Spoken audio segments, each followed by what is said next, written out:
Mga poso sa Barangay Poblacion East, Calasiao, Pangasinan, natutuyuan na ng tubig. Halos 20 pamilya apektado. Naritong report. 5 mula sa 6 na ipinatayong poso sa Barangay Poblacion East, Calasiao, Pangasinan ang natuyuan na.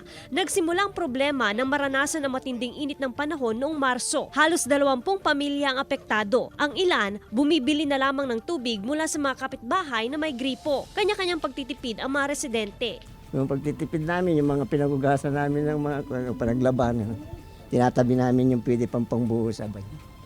Kaya gano'n, tinatapon na lang yun.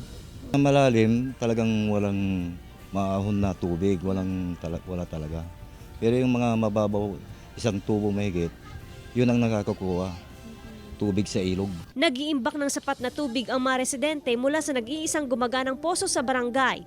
Namamahagi rin ng libreng tubig ang barangay council mula sa gripo ng barangay hall. Pagka halimbawa may nangangailangan, bibigyan ko rin sila. Inaasahang babalik sa normal ang supply ng tubig sa barangay pagpasok ng tag-ulan. Joan Punsoy, One North Central Luzon.